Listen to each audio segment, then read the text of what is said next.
Hi there. Many of us have invested a lot of time in an MMO just to find out after a while that it's a graveyard, when the game's main purpose is to be a part of a big community banding up with other players to overcome big obstacles or just fool around and have some fun. So this list's purpose is to tell you which MMOs have a healthy population and won't make you feel like you're playing a single player game. So these are the most populated MMOs in 2019.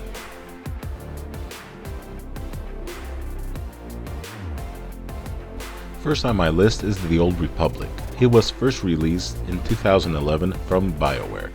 This game started really strong, but its population has dropped a lot, though it still has a healthy player base. Its free-to-play model has many restrictions, so the best way to play Tor is through a subscription. Its combat system is tab target and has many features like flashpoints, operations, battlegrounds, space combat, a housing system, and the best storyline ever in an MMO. With Tor's new expansion coming out on October 22nd, called Onslaught, it's a good time to try out the game if you haven't played it yet.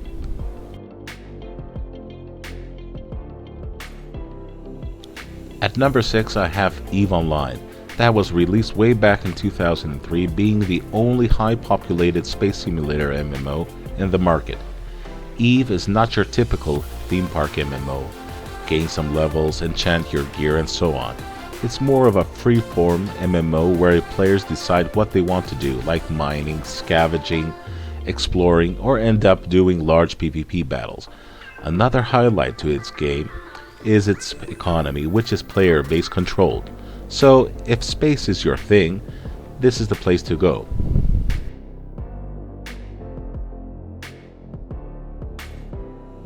Next I have Elder Scrolls Online, which has a buy-to-play model, and if you want more content you can buy the DLCs as well.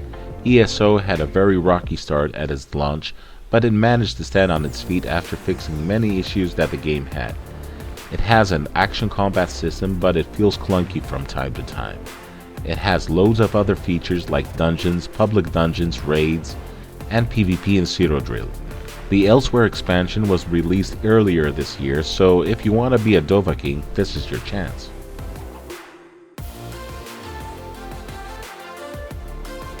And my next slot is Guild Wars 2, which is technically a free-to-play game, but practically it's a buy-to-play since you need to buy the latest expansion so you can play the endgame content. The class system is dependent on which weapon you have equipped, and with it comes a different set of abilities. The combat system is a hybrid action tab target system which works perfectly, but the game doesn't have a holy trinity, making the dungeons and the world bosses more harder to do.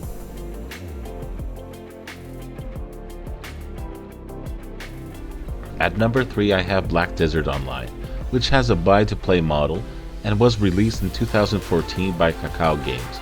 This game is considered to have the best action combat ever released in an MMO. But my main concern with this game is its aggressive in-game shop that tends to be pay to win.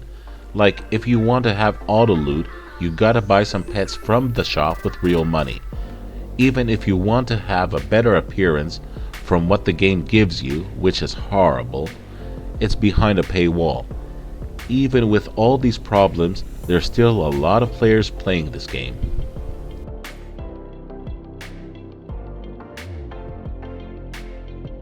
My first runner-up is Final Fantasy XIV, which is one of the few MMOs that managed to have a monthly subscription.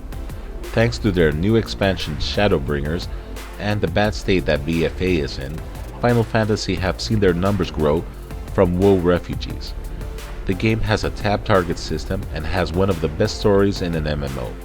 The feature that stood out to me was that you can learn all the classes on a single character. It also has dungeons, raids, and one of the best crafting systems to date. So let's see if they can beat WoW. And at the number 1 spot, no surprises here, we have World of Warcraft. Blizzard this August managed to pull an ace out of their sleeve, called WoW Classic. Once Classic was released, Blizzard saw their subscription numbers growing up again, and getting the message what the player base really want. And with 8.3 coming out soon, I don't see the numbers dropping. These were the most populated MMOs in 2019. I have left a link on the description so you can see it for yourselves. If you liked the vid, give a thumbs up, subscribe to the channel, and don't forget to ring that bell. Thank you.